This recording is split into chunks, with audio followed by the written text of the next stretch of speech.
অনেক ধৈর্য দিচ্ছেন। আমি চাইলে তো 10 বছর আগেও আমি বিয়ে করে একটা সংসার করতে পারতাম, 10 বছরের একটা সংসার আমার থাকতো। 15 বছর আগেও 15 বছর আগেও মানে আমার ছেলে কনসেপ্ট করার পর থেকে আমরা সেপারেশন, তো 15 বছর আগেও আমাদের ডিভোর্স হওয়ার পরে আমি একটা বিয়ে করে সংসার করতে পারতাম, আমার হয়তো এই 15 বছরের একটা সংসার থাকতো, বাট করি নাই। আমার আল্লাহ চায় নাই। আমার কথা হইলে আপনারা আমাকে নিয়ে এত চিন্তা করেন কেন? আমার আল্লাহ চায় নাই। আমি আমার আল্লাহকে বলি যে তুমি ছাড়া পৃথিবীতে কেউ আমাকে বুঝবে না। আসলে আমি মানুষটা না, আপনারা আমাকে হয়তো লাইভে দেখেন একটা সাধারণ মানুষ, আমার ভিতরে অসাধারণ এমন কিছু আল্লাহ দিছে, অনেক ধৈর্য দিছে। একটা মানুষ এতদিন পর এইভাবে থাকতে পারে না, বাট আমাকে আল্লাহ এমন কিছু দিচ্ছে যে আমি অনেক ধৈর্যশীল, আমি পারি। আমি কান্না করি, আমার কষ্ট হইলে খুব কান্না করি, বাট আল্লাহ আমাকে ধৈর্য শক্তি না দিচ্ছে, আমি খুব খুব সবুর করি আল্লাহর উপরে, আলহামদুলিল্লাহ। আসলে জোয়ারের পানির সাথে গা ভাসায় দিব, আমি এরকম মেয়ে না। আমার আল্লাহ অনেক সবুর দিছে। আমি আমার আল্লাহর উপরে প্রচন্ড ধৈর্যশীল এবং বিশ্বাসী, যে আল্লাহ চাইলে, আমার আল্লাহ যে আমাকে সৃষ্টি করছে, আমার মালিক, তিনি ছাড়া তো আমার হৃদয়ের কথা জানে না, আমার চাওয়াটা জানে না। আসলে আমার চাওয়াটা কি, আমি কি চাই, কিসে খুশি হই, কিসে মানে অখুশি হই, কিসে আমি ভালো থাকি, কিসে আমি ভালো থাকবো না, সেটা তো শুধু আমার আল্লাহ জানে। আমি আসলে চুলাটা পর্যন্ত উল্টায় ফেলে দিব।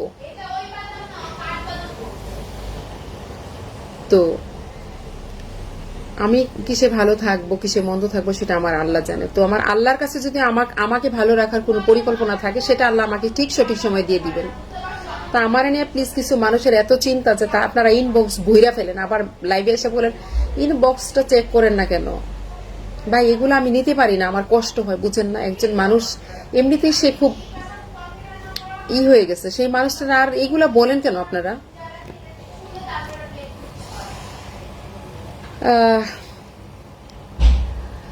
মুস্তফা কামাল নানি, আপনাকে নানি বললে রাগ করেন, তাহলে আমার আপু তো নানি বললে রাগ করে না। নানি, এখন আমি কি করতে পারি?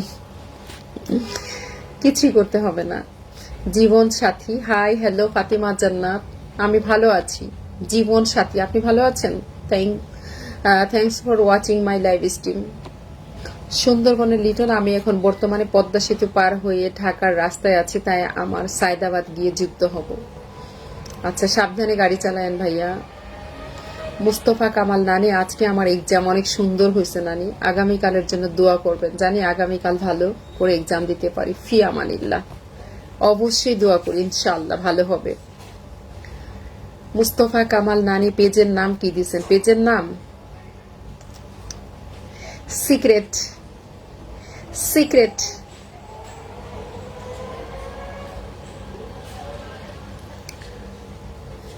বলবো।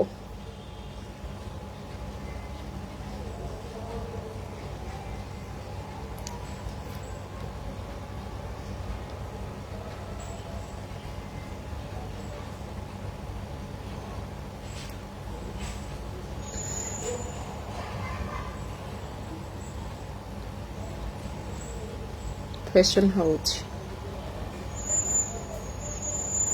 ওয়াও।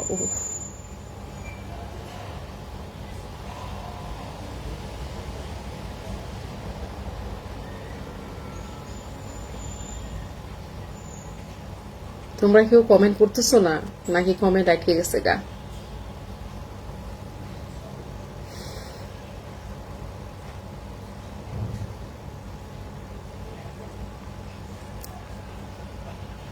দাঁড়াও, কমেন্ট দেখি। কেউ একজন আবার হাসির রিয়েক্টও দিছে।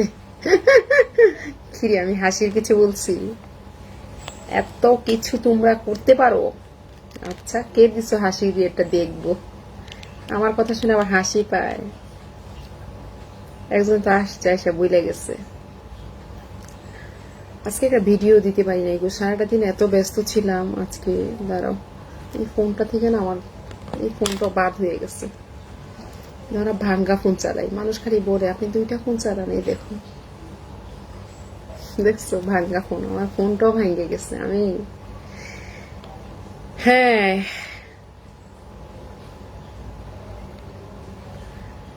অযত্ন অবহেলায় লোহাতেও মরিচা ধরে। আর অযত্নে থাকা সম্পর্কগুলো ছড়ায় ছিটিয়ে রাখা চিনির মতো